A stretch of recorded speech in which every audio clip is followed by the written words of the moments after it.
Japan के Fukushima प्रांत में आए जबरदस्त भूकंप में 100 से अधिक लोग घायल हो गए। जापान की मौसम विज्ञान एजेंसी के मुताबिक शनिवार को आए भूकंप की तीव्रता रेक्टर पैमाने पर 7.3 मापी गई है। भूकंप के तेज झटकों से अकेले फुकुशिमा प्रांत में कम से कम 52 लोग घायल हुए हैं, जबकि मियागी, इबाराकी, तोचिगी, सेतामा और चीपा में 51 अन्य लोग घायल हुए हैं।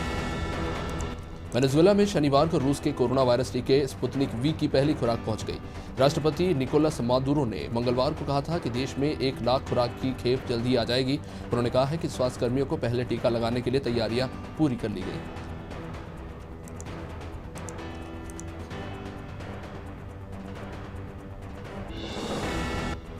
अमेरिका की सेनेट ने पूर्व राष्ट्रपति डोनाल्ड ट्रंप को 6 जनवरी को कैपिटल हिल हिंसा के संबंध में विद्रोह के लिए भड़काने के आरोप से बरी कर दिया है।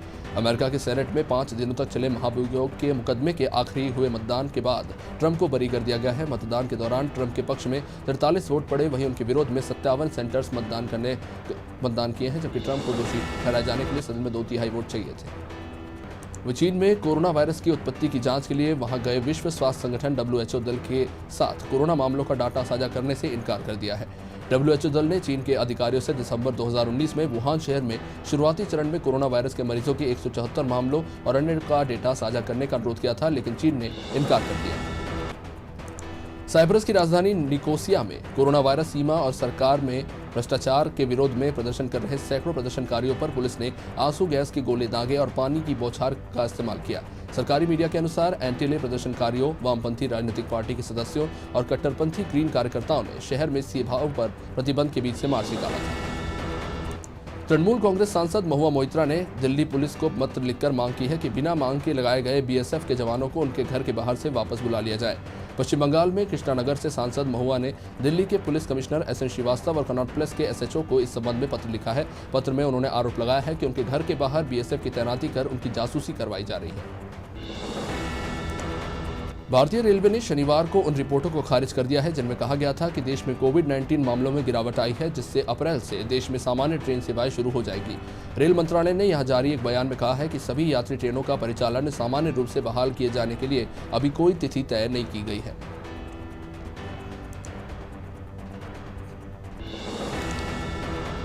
उपराष्ट्रपति M वेंकैया नायडू ने पुलवामा के शहीदों को भावभीनी श्रद्धांजलि अर्पित करते हुए कहा कि देश उनकी शहादत को हमेशा याद रखेगा और उनका ऋणी रहेगा।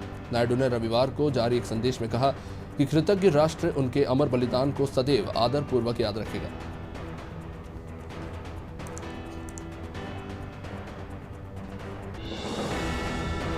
देश में कोरोना वायरस महामारी से सबसे अधिक प्रभावित राज्य केरल और महाराष्ट्र में पिछले 24 घंटों के दौरान निजात पाने वालों की संख्या सर्वाधिक 5,835 और 1,773 पाई गई है। इस वायरस से सबसे अधिक ठीक होने वाले राज्यों में महाराष्ट्र पहले और केरल दूसरे स्थान पर है। केरल में पिछले 24 घंटों के दौरान 5,835 लोग इस वायरस के संक्रमण से मुक्त हुए हैं। कांग्रेस के वरिष्ठ नेता और पूर्व रक्षा मंत्री AK एंटनी ने आरोप लगाया है कि सीमा पर शांति के लिए जो सहमति बनी है उससे देश की जमीन चीन के कब्जे में गई है और इससे हमारे लिए खतरा बढ़ गया है। एंटनी ने रविवार को पार्टी मुख्यालय में विशेष संवाददाता सम्मेलन में कहा कि समझौते में भारत की सीमा चीन को दे दी गई है और देश की सुरक्षा के लिए इससे बड़ा कोई खतरा नहीं हो सकता। केंद्र सरकार ने प्राकृतिक आपदाओं के कारण हुए नुकसान की भरपाई के लिए 5 राज्यों और केंद्र शासित प्रदेशों के लिए 3,113 करोड़ रुपए की सहायता राशि मंजूर की है। गृह मंत्रालय ने शनिवार को बताया कि केंद्रीय गृह मंत्री अमित शाह की अध्यक्षता में हुई उच्च स्तरीय समिति की बैठक में बाढ़ और चक्रवाती तूफान के साथ कीटों के हमले से प्रभावित आंध्र प्रदेश, बिहार, तमिलनाडु, पुडुचेरी और मध्य प्रदेश के लिए करोड़ों रुपए की सहायता राशि आवंटित की गई है। वहीं जम्मू शहर में बस स्टैंड पर आज 7 किलो IED बरामद हुआ है। इलाके में जगह जगह पर सुरक्षा बलों ने नाके लगा दिए हैं। हालांकि बरामद विस्फोटक और इसकी मात्रा को लेकर अभी तक कोई आधिकारिक पुष्टि नहीं हुई है। मिली जानकारी के अनुसार शनिवार देर रात यहां विस्फोटक बरामद हुआ था। पुलवामा हमले की दूसरी बरसी पर आतंकी बड़े हमले की फिराक में थे। दिल्ली पुलिस की साइबर सेल ने टूल किट मामले में शामिल 21 वर्षीय जलवायु कार्यकर्ता दिशा रवि को बेंगलुरु से गिरफ्तार कर 5 दिनों की हिरासत में ले लिया है। साइबर सेल ने टूल किट मामले में शनिवार को यह पहली गिरफ्तारी की है। दिल्ली पुलिस की साइबर सेल ने रवि दिशा को पटियाला हाउस कोर्ट में पेश कर 7 दिन की पुलिस हिरासत मांगी थी, पर उन्हें 5 दिन की पुलिस हिरासत मिली है। कांग्रेस के पूर्व अध्यक्ष राहुल गांधी ने रविवार को असम में विधानसभा चुनाव के लिए पार्टी के चुनावी अभियान की शुरुआत की। उन्होंने शिवसागर जिले के शिवनगर बोर्डिंग फील्ड में एक रैली को संबोधित किया, जहां इस दौरान उन्होंने कहा कि अवैध इमिग्रेशन एक मुद्दा जरूर है, लेकिन असम के लोगों में वो क्षमता है कि वो इस मुद्दे में खुद मुद्दे को सुलझा लेंगे। केंद्र सरकार पर निशाना साधते हुए उन्होंने कहा कि हम दो हमारे दो वाली सरकार सुन ले, सीएए कभी लागू नहीं होगा। वित्त मंत्री निर्मला सीतारमण के लोकसभा में बजट की चर्चा पर दिए जवाब को राजनीतिक भाषण करार देते हुए कांग्रेस सांसद शशि थरूर ने कहा कि विपक्ष ने जितने सवाल किए थे उनमें से एक का भी जवाब नहीं मिला। हमने पूछा था कि देश की नई शिक्षा नीति के लिए अधिक पैसे की जरूरत होगी जो सरकार ने नहीं दिए हैं, लेकिन वित्त मंत्री ने इसका कोई जवाब नहीं दिया। इसी तरह पेट्रोल डीजल से ईंधन पर वसूले जा रहे भारी करों से जुड़े सवाल पर भी कोई जवाब नहीं मिला। प्रधानमंत्री नरेंद्र मोदी ने चेन्नई के जवाहरलाल नेहरू स्टेडियम में सेना प्रमुख जनरल एम नरवणे को अर्जुन बैटल टैंक सौंपा है। आपको बता दें कि अर्जुन टैंक को defence research and development DRDO ने विकसित किया है। इस दौरान पीएम ने चेन्नई में मेट्रो रेल के फेज 1 एक्सटेंशन का भी उद्घाटन किया।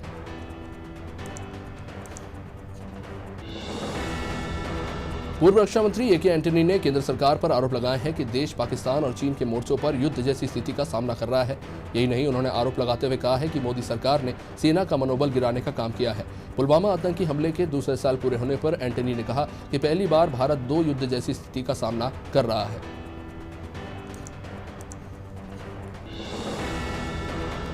कांग्रेस पार्टी की तरफ से जारी एक प्रेस कॉन्फ्रेंस में पूर्व रक्षा मंत्री AK एंटनी ने चीन के साथ वास्तविक नियंत्रण रेखा LAC पर सेना को पीछे हटाने के लिए हुए समझौते पर सवाल उठाए हैं। उन्होंने कहा कि भारत सरकार चीन के सामने झुक गई है, जिसके चलते हमारी सेना को पीछे हटना पड़ा है।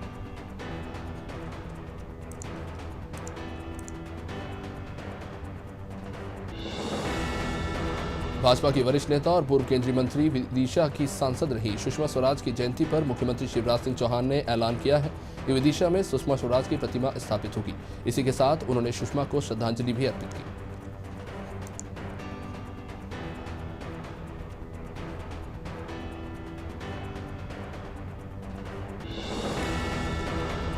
सुषमा स्वराज की सुपुत्री बांसुरी स्वराज ने उनकी जयंती पर उन्हें याद किया और श्रद्धांजलि दी। उन्होंने ट्वीट करके कहा कि हैप्पी बर्थडे मां, केक अब फीका लगता है। आपको बता दें कि स्नेह और करुणा का मानवीय रूप है सुषमा स्वराज।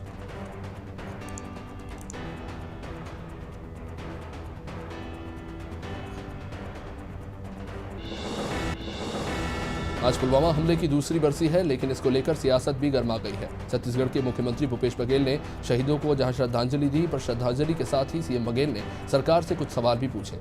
बघेल ने पूछा है कि जहां परिंदा भी पर नहीं मार सकता, वहां 300 किलो का RDX आखिर कैसे पहुंचा। भूपेश बघेल ने ट्विटर पर लिखा कि सवाल तो है। चिकित्सा शिक्षा मंत्री विश्वास सारंग ने पुलवामा अटैक की दूसरी बरसी पर शहीद जवानों को श्रद्धांजलि दी। वहीं उन्होंने उज्जैन में बीजेपी के मंत्री विधायकों के प्रशिक्षण वर्ग पर कहा कि बीजेपी विचार के पोषण के लिए राजनीति करती है। बीजेपी की तरह ही कांग्रेस के प्रशिक्षण शिविर पर उन्होंने तंज भी कसा।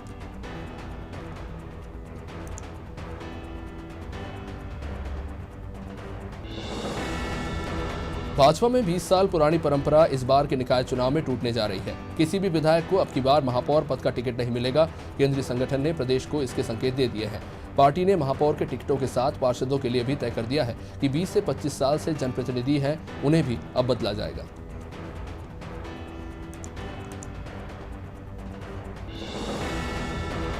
नसरुल्लागंज में मध्य प्रदेश के मुख्यमंत्री शिवराज सिंह चौहान के बेटे कार्तिकेय चौहान ने अपने दादा दादी की स्मृति क्रिकेट टूर्नामेंट का शुभारंभ किया।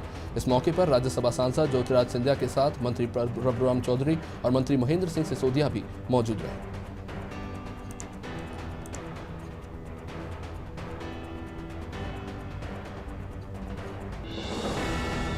दिल्ली में हुई रिंकू शर्मा की हत्या का जगह जगह विरोध किया जा रहा है। पवई नगर में भी बजरंग दल के कार्यकर्ताओं ने हत्या के विरोध में राष्ट्रपति के नाम तहसीलदार को ज्ञापन सौंपा और रिंकू शर्मा को न्याय दिलाने और उनके परिवार को आर्थिक मदद दिलाने की मांग की।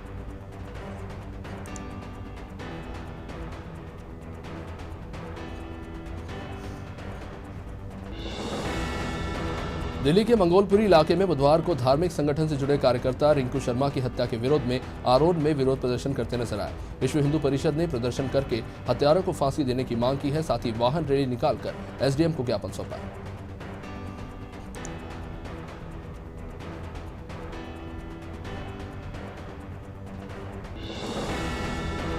बंडा में विश्व हिंदू परिषद और बजरंग दल के कार्यकर्ताओं ने रिंकू शर्मा की हत्या के विरोध में राज्यपाल के नाम तहसीलदार को ज्ञापन सौंपा।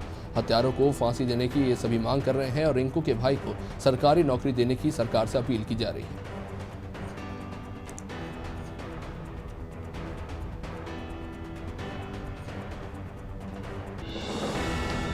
वहीं जबलपुर में भी बजरंग दल के कार्यकर्ताओं ने रिंकू शर्मा की हत्या को लेकर एसडीएम को राज्यपाल के नाम ज्ञापन सौंपा और हत्यारों पर रासोका लगाकर फांसी देने की मांग की गई। आपको बता दें कि रिंकू राम मंदिर के लिए चंदा इकट्ठा कर रहे थे, इसी दौरान उनकी हत्या कर दी गई, ऐसा कहा जा रहा है।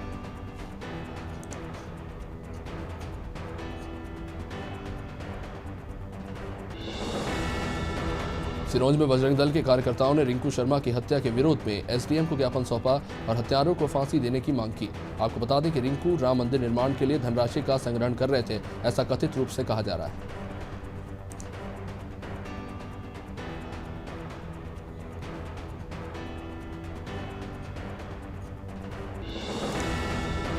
बजरंग दल के कार्यकर्ता रिंकू शर्मा की हत्या के विरोध में निवाड़ी में बजरंग दल ने राष्ट्रपति के नाम कलेक्टर को ज्ञापन सौंपा और आरोपियों पर सख्त कार्रवाई करने की मांग की। आपको बता दें कि रिंकू राम मंदिर के लिए समर्पण निधि इकट्ठा कर रहे थे, ऐसा लगातार कहा जा रहा है।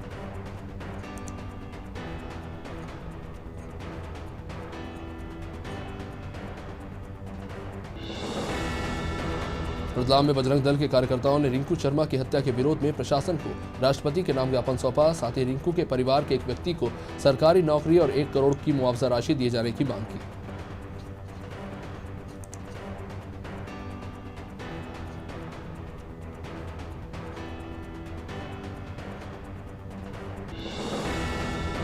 विदिशा में विश्व हिंदू परिषद और बजरंग दल के कार्यकर्ताओं ने रैली निकालकर रिंकू शर्मा की हत्या के विरोध में एसडीएम को ज्ञापन सौंपा और हत्यारों पर सख्त कार्रवाई करते हुए फांसी की सजा दी जाने की मांग की।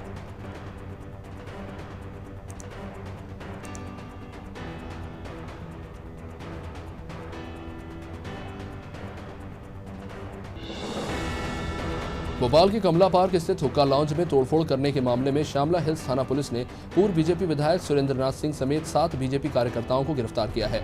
वैलेंटाइन डे के मौके पर सुरेंद्र नाथ सिंह अपने समर्थकों के साथ जगह जगह हुक्का लॉन्ज को बंद करवाने पहुंचे थे और इस बीच उन्होंने काफी तोड़फोड़ भी की।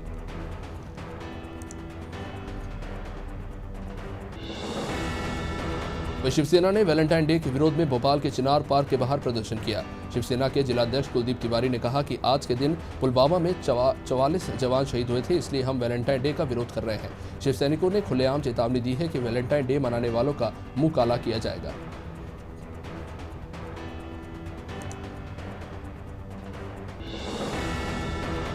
वैलेंटाइन डे यानी प्यार के इजहार का दिन। इस दिन को प्रेमी जोड़े मनाते हैं, लेकिन राजधानी भोपाल में कई संगठन इस दिन को लेकर चेतावनी भी जारी कर रहे हैं। पुलिस ने भी साफ कर दिया है कि जगह जगह सुरक्षा व्यवस्था रहेगी, लोगों को डरने की जरूरत नहीं है।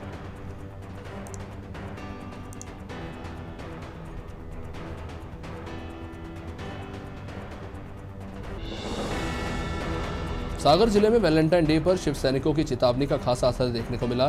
प्यार के इजहार का पर्व वैलेंटाइन डे को शिव सैनिकों ने घातक करार दिया और इसका विरोध करने मोर्चा संभाल रहे रैली निकालकर कार्यकर्ताओं ने पूरे शहर का जायजा लिया और प्रेमी जोड़ों की जगह जगह तलाशी की गई।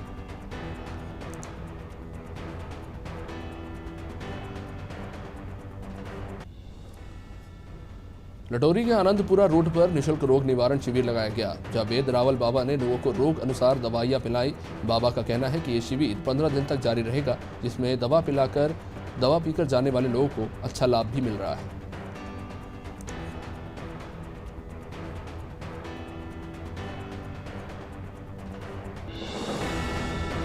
हंडिया में मां नर्मदा को एक 50 वर्षीय महिला दंडवत परिक्रमा करते हुए देखी गई। परिजनों ने बताया कि महिला के पुत्र का 3 महीने पहले रसुल्लागंज के पास भीषण हादसा हुआ था। बच्चे की हालत काफी गंभीर थी। अपने बेटे के लिए महिला ने मां नर्मदा से अपने पुत्र के स्वस्थ होने की कामना की थी, जो पूरी हो गई और महिला ने 8 फरवरी से मां नर्मदा की दंडवत परिक्रमा शुरू की। रायगढ़ के सोनकर पारा स्थित सामुदायिक भवन में चौहान समाज की बैठक हुई, जिसमें 9 ब्लॉकों के लोग शामिल हुए थे। इस बैठक में निर्णय लिया गया कि सभी एक होकर समाज के हित के लिए काम करेंगे। समाज के लोगों को किस तरह से सुविधा और फायदा पहुंचाया जाए, इसके लिए भी योजना बनाई गई।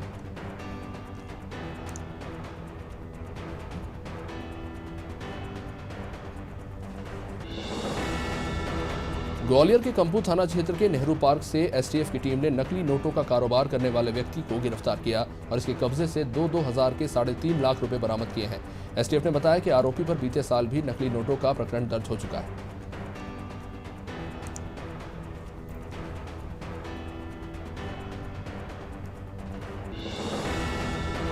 नौगांव की उपजेल से एक कैदी इलाज के लिए सामुदायिक स्वास्थ्य केंद्र लाया गया। डॉक्टर के मुताबिक कैदी आग लगने से झुलसा था, इसका इलाज किया जा रहा था, लेकिन कैदी के आग से जलने की बात से जेल अधीक्षक इंकार कर रहे हैं।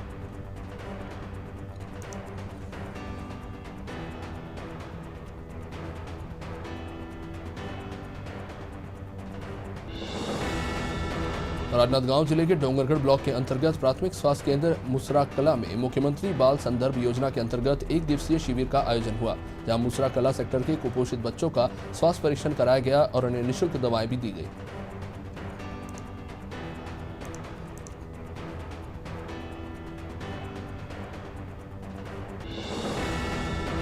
लखनऊ के सरोजनी नगर में कुछ दिनों पहले व्यापारी अवनीश की निर्मम हत्या के मामले में खुलासा कर आरोपियों को पुलिस ने गिरफ्तार किया था, जहां इसको लेकर नगर के व्यापारियों ने सम्मान समारोह का आयोजन किया। इसमें व्यापारियों ने पुलिस और एसटीएफ के 50 जवानों को सम्मानित किया।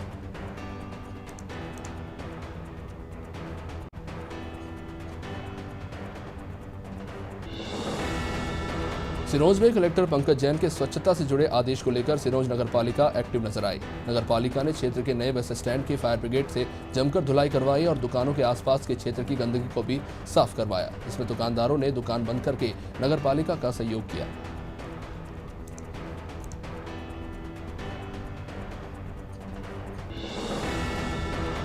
विदिशा के सामाजिक संगठनों के लोगों ने विकास पचौरी का मंच पर सम्मान किया, जिसके बाद विकास वहां मौजूद स्कूल के छात्र छात्राओं के बीच पहुंचे। पचौरी ने बताया कि विदिशा में लगातार 80 घंटे बोलने का रिकॉर्ड बनाया है, ये उनके लिए खुशी की बात है।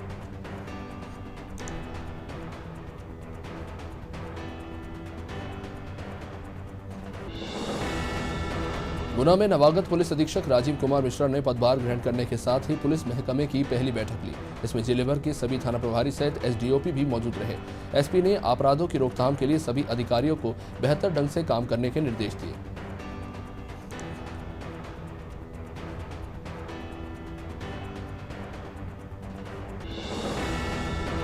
कांकेर के जुपिटर वार्ड पब्लिक स्कूल के प्रतिभाशाली छात्रों ने जागरूकता कार्यक्रम नुक्कड़ नाटक के माध्यम से लोगों को जागरूक किया। साथ ही बच्चों ने यातायात नियम और सड़क सुरक्षा नियम की उपयोगिता भी बताई। वहीं यातायात प्रभारी रोशन कौशिक ने सभी से अभियान का हिस्सा बनने के लिए आभार व्यक्त किया।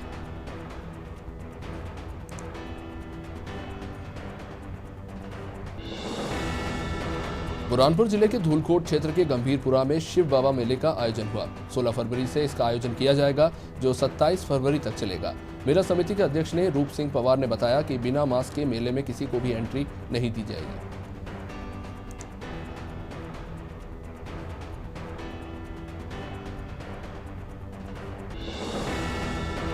बुरहानपुर के ट्रांसपोर्ट क्षेत्र में ड्रग माफिया सोहेल सलीम काटनवाला के अवैध भवन पर प्रशासन का बुलडोजर चला। इस मौके पर तहसीलदार, एडिशनल कलेक्टर और भारी संख्या में पुलिस बल मौजूद रहा।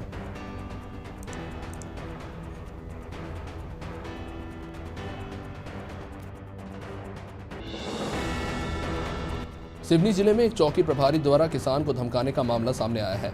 किसान को धमकी देते हुए पलारी थाना चौकी प्रभारी हेमंत बावरिया का एक ऑडियो सोशल मीडिया पर वायरल हो रहा था। मिली जानकारी के मुताबिक ग्राम नौशना के किसान रामफल ठाकुर ने जमीन विवाद के मामले को लेकर सीएम हेल्पलाइन पर शिकायत की थी। जब इसकी जानकारी चौकी प्रभारी को लगी तो वो आग बबूला हो उठा और किसान को ही धमकाने लगा।